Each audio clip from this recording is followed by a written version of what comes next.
दोस्तों स्वागत है आपका डी मार्केटिंग वॉल में। मेरा नाम है अभिषेक। दोस्तों ये जो वीडियो है ये हमारे कंटेंट मार्केटिंग कोर्स का 9th वीडियो है जिसमें हम बात करेंगे हु इज योर ऑडियंस। दोस्तों पिछले वीडियो में हमने बात की थी ब्रांड पर्सनालिटी के बारे में, तो कि मतलब हमारा जो ब्रांड है उसकी क्या पर्सनालिटी रहने वाली है, उसको कैसे मेंटेन करते हैं, कैसे क्रिएट करते हैं, इस सब चीजों के बारे में बात की थी। आज की वीडियो में हम बात करेंगे कि हमारे जो ऑडियंस है वो कौन रहने वाला है और हमारे ऑडियंस के बारे में हमको कैसे पता चलेगा और उस पर हम किस तरीके से उन ऑडियंस के लिए हम यहाँ पर कंटेंट क्रिएट करेंगे और उसको मार्केट करेंगे।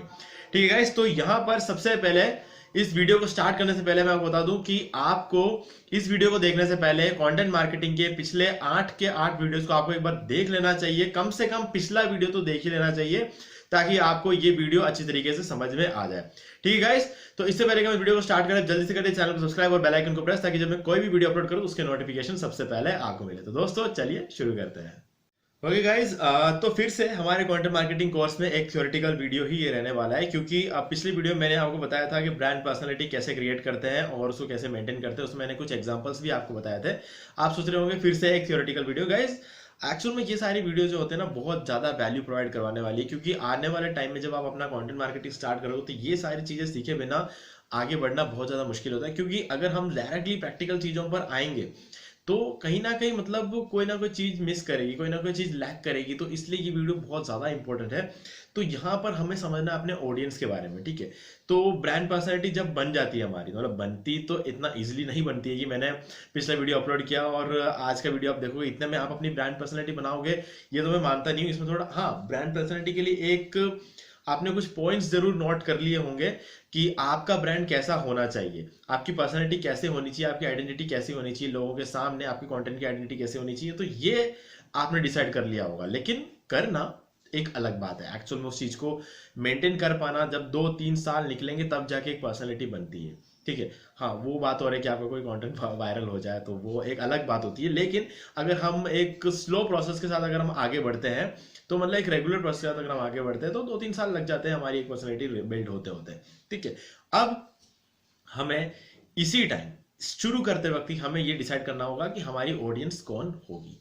ठीक है, अब यहां पर अगर आप बोलोगे तो हम तो सबको टारगेट करेंगे। ठीक है, अगर कोई ऐसा बोलता है कि हम तो सबको टारगेट करेंगे, हमारे पास एक वास्ट ऑडियंस होनी चाहिए, एक मास ऑडियंस होनी चाहिए हमारे पास, तो मतलब यार ये सुनने में बहुत अच्छा लगता है कि हाँ हर बंदे के काम की चीज होनी चाहिए। ठीक है, हर बंदे के लिए वो चीज, हमारा जो कंटेंट होगा वो हर लोगों के लिए हो। ऐसा नहीं है कि एक निश के लोगों के लिए वो नहीं चाहिए। हम चाहते हैं कि हमारा कंटेंट ऐसा हो जो सब तक पहुंचे। ठीक है, हर इंसान के काम का हो। सुनने में बहुत अच्छा लगता है लेकिन प्लान बिल्कुल बेकार है।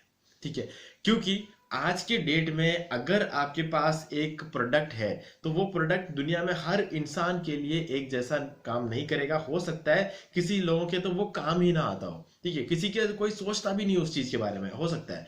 तो अगर आप ऐसे लोगों के लिए भी कंटेंट बनाओगे तो आपको खर्चा ज्यादा लगेगा और आपको आउटपुट कम मिलेगा। आपका जो प्रॉफिट मार्जिन होगा वो कम हो जाएगा, क्योंकि आपकी मार्केटिंग के जो कॉस्ट होगी वो बहुत ज्यादा बढ़ जाएगी। हम तो कंटेंट मार्केटिंग की बात कर रहे हैं ना, तो हम अगर सबको टारगेट करेंगे तो हमारी मार्केटिंग की कॉस्ट तो बढ़ जाएगी। लेकिन अब जैसे मान लो कि हम बात कर रहे हैं एक सुपर बाइक की। ठीक है, सुपर बाइक मतलब अगर हो सकता है हम बात करें कावासाकी निंजा S2 या निंजा S2R, या फिर हम बात करें डुकाटी। तो इस तरीके की जो सुपर बाइक्स है उसके बारे में हम बात कर लेते हैं। तो जैसे कि अगर मैं अपनी बात करूं तो मुझे बाइक्स का शौक है। ठीक है, मुझे बाइक्स पसंद है, मुझे बाइक्स राइड करना पसंद है। लेकिन अगर ऐसे किसी बंदे को दो जिसको कार चलाना पसंद है, ठीक है, और आप अपनी मार्केटिंग कर रहे हो निंजा S2 की उस बंदे को जिसको कार चलाना पसंद है, वो बेकार है। मतलब उसको मतलब ही नहीं है उस चीज से। ठीक है, या फिर आप एक ऐसे इंसान को 40 लाख की बाइक की मार्केटिंग कर रहे हो ऐसे इंसान के सामने जो अपने पूरे साल की जिसकी इनकम हो सकती 1 या 2 लाख, ऐसे बंदे के सामने आप मार्केटिंग कर रहे हो 40 लाख के बाइक की। मतलब आपको लगता है कि इसका कोई मतलब निकलने वाला है? वो सिर्फ उस वीडियो को देख सकता है या फिर उसके सामने सिर्फ वो ऐड जाएगी तो उस ऐड को देख सकता है, वो कभी भी उसको परचेस नहीं कर सकता है। ठीक है, क्योंकि अब अनफॉर्चुनेटली उसकी जो सैलरी है वो इतनी नहीं है कि वो उस बाइक के बारे में सोचे। ठीक है, अगर आप यहीं पर अगर एक बंदे को एक ऐसे बाइक के बारे में मार्केटिंग करते हो जो कि 80,000 रुपए की, 90,000 रुपए की, 1 लाख रुपए की है, तो शायद वो बंदा उसे परचेज कर लेगा, क्योंकि उसको बाइक तो चाहिए, लेकिन वो 40 लाख के बाइक के बारे में नहीं सोच रहा होगा, वो सोच रहा होगा 1 लाख 2 लाख के बाइक के बारे में सोच रहा होगा। ठीक है, तो वो बात, अब जैसे कि मैंने कहा कि उसकी पूरे साल की अगर इनकम अगर 2 लाख रुपए है, तो वो 2 लाख के बाइक के बारे में नहीं सोचेगा, वो सोचेगा 60 70 80 हजार रुपए के अंदर अंदर अगर कोई बाइक मिल जाती है तो वो उसके बारे में सोचेगा, या फिर एक इलेक्ट्रिक स्कूटर के बारे में सोचेगा। ठीक है, जिससे उसके पेट्रोल की कॉस्ट कहां पर कवर हो जाए। तो हमेशा मार्केट करते टाइम आपको कभी भी ये नहीं सोचना कि बहुत बड़े ऑडियंस को सबके लिए हम मार्केट करेंगे, सबके लिए आपको चीज मार्केट कर ही नहीं सकते। ठीक है, अब सीधी सी बात है। अब यहां पर इसका एक और एग्जांपल अगर मैं दूं तो यहां पर यार देखो, अगर आपके पास एक प्रोडक्ट है जो कि मान लो कि एक मोबाइल फोन है। ठीक है, मोबाइल फोन है जिसकी कॉस्ट हो सकती है 1 लाख या 2 लाख रुपए। ठीक है, अब उस 1 लाख या 2 लाख रुपए के मोबाइल फोन को अगर आप मार्केट करोगे 10 साल से 15 साल के बच्चों में, या फिर 15 साल से 20 साल के बच्चों में, तो आपको लगता है काम आएगा ये? क्योंकि 1 2 लाख रुपए, अगर 10,000 रुपए का फोन भी होता ना तो बच्चे नहीं परचेस कर सकते, उनके पास पॉकेट मनी जरूर मिलती होगी बच्चों को, लेकिन जो एक मोबाइल फोन जो है वो बच्चे परचेज नहीं करेंगे, क्योंकि उनको अपने पेरेंट्स से पूछना पड़ता है। उनके पास हो सकता है शायद पॉकेट मनी अच्छी खासी मिलती होगी थी, तो शायद हो सकता है उनके पास पैसा जरूर हो, लेकिन वो परचेज कर नहीं सकते क्योंकि उनको अपने पेरेंट्स से छुपाना पड़ेगा। तो ऐसे में उसके चांसेस जो होते हैं ना, आप को पैसे भले ही हो, लेकिन लोगों को परचेस करने के अगर चांसेस कम है तो हमारा तो नुकसान हो रहा है ना। वो बच्चे परचेस करे नहीं करे जो कि, लेकिन मार्केट तो हम कर रहे हैं तो हमारा तो नुकसान होगा ना अगर वो परचेस नहीं करेंगे तो हमें देखना पड़ता है एज, हमें देखना पड़ता है जेंडर, देखना पड़ता है हमको, लोकेशन देखना पड़ता है हमको, देखना पड़ता है कि उनकी एजुकेशन देखना पड़ता है हमको, उनकी सैलरी देखनी पड़ती है, और हमको इंटरेस्ट भी कहीं ना कहीं देखना ही पड़ता है, क्योंकि इंटरेस्ट बड़ी चीज है। जैसे कि मैंने कहा कार और बाइक का एग्जांपल, जिसको कार में इंटरेस्ट है उसको आप बाइक नहीं बेच सकते, और जिसको बाइक में इंटरेस्ट है आप उसको कार नहीं बेच सकते। ठीक है, क्योंकि उससे इंटरेस्ट ही नहीं है तो वो पैसा क्यों खर्च करेगा एक बाइक। ठीक है, तो वैसी ही बात है, आप एक छोटे बच्चे को मोबाइल फोन का मार्केटिंग तो कर सकते हो, लेकिन वो नहीं खरीदेगा, वो नहीं खरीद सकता है, वो एक अलग बात है, पैसा एक अलग बात है। अभी जैसे कि हमने इनकम की बात की, बच्चों की इनकम होती ही नहीं है, लेकिन मान लो अगर पॉकेट मनी मिलता है तब भी नहीं खरीद सकते वो एक फोन को, क्योंकि स्कूल में फोन ले जाना अलाउड नहीं है। पेरेंट्स बच्चों को इतने छोटे उम्र में फोन, बड़े बड़े फोन्स देंगे नहीं, क्योंकि वो उसको हैंडल ही नहीं कर सकते। उस फोन के चक्कर में उनके लाइफ को भी रिस्क हो सकता है, इस वजह से पेरेंट्स उनको फोन नहीं दिलाते ताकि वो फोन लेके बाहर जाए और उस फोन के चक्कर में उनके लाइफ को कोई रिस्क हो, क्योंकि बच्चे उस फोन को देखते देखते रोड पे चले, एक्सीडेंट हो जाए, कुछ भी हो सकता है। ठीक है, तो ऐसे में बच्चों को जो होता है वो फोन नहीं दिलाते। ठीक है, तो उनके पूरे लाइफ में उसका एक इफेक्ट पड़ सकता है। तो ऐसे में बच्चे खुद से फोन नहीं खरीदेंगे। आप उनके पेरेंट्स को टारगेट कर सकते हो, डेफिनेटली आप उनके पेरेंट्स को टारगेट कर सकते हो। तो मैं यही बोल रहा हूं, आप बच्चों को और पेरेंट्स को सेम चीज सेम टाइम पे टारगेट नहीं कर सकते। ठीक है, तो ये हमारी ऑडियंस है, उनके पेरेंट्स हमारे ऑडियंस हो सकते हैं, लेकिन वो बच्चे डायरेक्टली हमारे ऑडियंस नहीं हो सकते।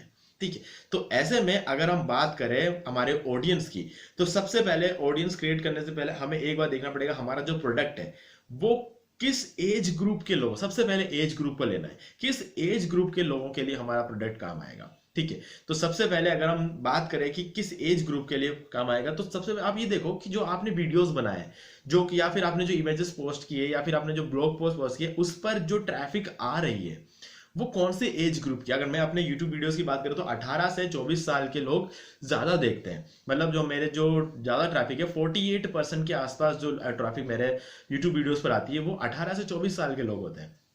फिर 25 से लेकर 34 साल के लोगों का जो रहता है वो 20 से 22% के आसपास रहता है। ठीक है, तो ये 25 से 34 वाले जो लोग होते हैं वो मेरे सबसे काम के लोग होते हैं, क्योंकि उनके पास अर्निंग होती है, वो अर्न कर रहे होते हैं। उन लोगों को मार्केट करने से मेरा बिजनेस चलेगा। ठीक है, मुझे ये बात पता है। तो वैसे ही आपको भी देखना पड़ेगा कि आपके पास कौन सी ऑडियंस आ रही है, और वो ऑडियंस अगर आपका पता चल गई कि 18 से लेके 34, अगर मैं अपनी बात एक बार लेके चलता हूं, मैं सबका तो बोल नहीं सकता लेकिन अपनी बात लेके चल सकता हूं, 18 से 34 साल के लोग जो है वो मेरी वीडियोस को देखते हैं। ठीक है, तो पता, मुझे एज पता चल गई है, तो मुझे 18 से कम के और 34 से ऊपर के लोगों को मार्केट करना ही नहीं है। ठीक है, सीधी सी बात तो यही निकलती है ना कि अगर 34 से अगर मैं 45 तक भी कर लेता तो कोई फर्क नहीं पड़ता है। ठीक है, वहां पर भी मेरे चांसेस है बिकने, क्योंकि अच्छा खासा अर्न करते हैं। 34 से 45 के जो बीच के जो लोग होते हैं वो अच्छा खासा अर्न कर रहे होते हैं। ठीक है, तो ये भी मैं एक बार अपने माइंड में रखूंगा। सबसे पहले हमने एज देख लिया, अब दूसरा देखना है जेंडर। ठीक है, मेल या फीमेल। अब काफी सारी ऐसी चीजें होती है जिसमें इंटरेस्ट मेल का होता है, फीमेल्स का नहीं होता है, और काफी सारी ऐसी चीजें होती है जिसमें फीमेल्स का इंटरेस्ट होता है, मेल का नहीं होता है। ठीक है, अगर मैं ऐसा कोई प्रोडक्ट सेल करता हूं जो फीमेल्स के लिए है तो मैं उसे मेल को मार्केट नहीं करूंगा। मैं देखूंगा कि 18 से 34 साल के फीमेल्स को मार्केट करूँ वो प्रोडक्ट को, तभी माल बिकेगा। क्योंकि मेल को मार्केट करने से क्या होगा, वो क्यों खरीदेंगे?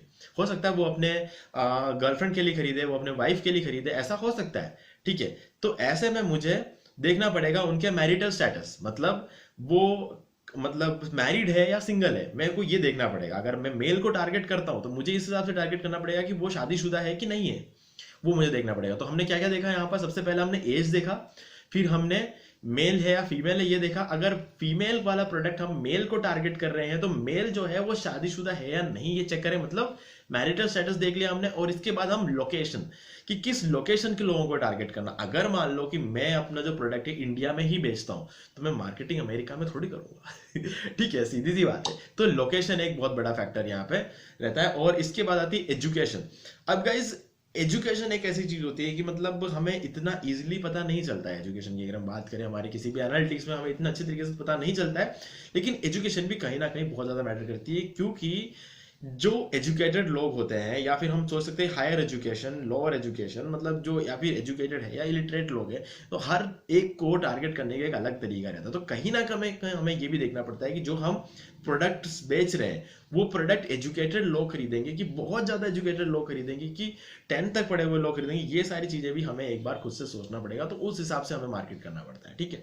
अब बात आती है इनकम की, तो वो तो हमने पहले ही कर लिया। आपको इनकम का अलग समझाने की जरूरत नहीं। कोई भी प्रोडक्ट अगर खरीदना तो पैसा तो चाहिए, तो देखना ये है कि उनका जो है इनकम कितना रहता है, तो वो हमें देखना पड़ेगा। और इसके बाद आता है इंटरेस्ट। अब इंटरेस्ट की बात भी हमने कर ली, कार वाले को बाइक बेचना और बाइक वाले को कार बेचना, उसके बारे में हमने पहले से बात कर ली। तो मतलब हमने यहाँ पर ऑडियंस को फाइंड करने के सारे तरीकों के बाद में हमने बात कर ली। Age, gender, marital status, location, income, interest और उनके जो एजुकेशन है, ये सारी चीजें होती है। तो ये सब कुछ ध्यान में रखते हुए आपको अपने ऑडियंस को ढूंढना है। शुरू करना है एज से और खत्म करना है इंटरेस्ट पे, ठीक है। बाकी सारी चीजें बीच में आ जाती है। शुरू आपको हमेशा एज से देखना है और इंटरेस्ट पे खत्म होता है। बाकी सारी चीजें बीच की बहुत ज्यादा इंपॉर्टेंट होती है। इंटरेस्ट अगर आप एक बार नहीं भी देखो तो भी चलेगा, क्योंकि अगर इतनी सारी चीजों को आप टारगेट कर लेते हो ना, तो कहीं ना कहीं इंटरेस्ट उसके अंदर ऑटोमेटिकली इंक्लूड हो ही जाता है, ठीक है गाइस।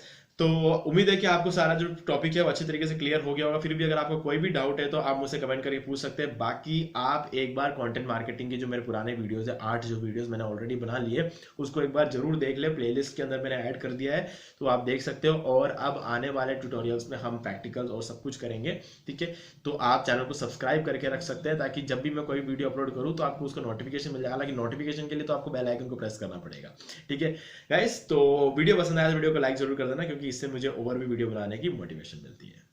तो दोस्तों उम्मीद है वीडियो को पसंद आया होगा, और अगर पसंद आया तो वीडियो को लाइक भी कर दीजिए, शेयर भी कर दीजिए। और हमारे इस चैनल को सब्सक्राइब नहीं किया तो प्लीज चैनल को सही कर लीजिए। बेल आइकन को प्रेस करना बिल्कुल मत भूलिए, क्योंकि इससे मेरे आने वाले हर वीडियोस के नोटिफिकेशन सबसे पहले आपको मिलेंगे। तो दोस्तों आज की वीडियो में सिर्फ इतना ही। देखने के लिए आपका बहुत बहुत धन्यवाद।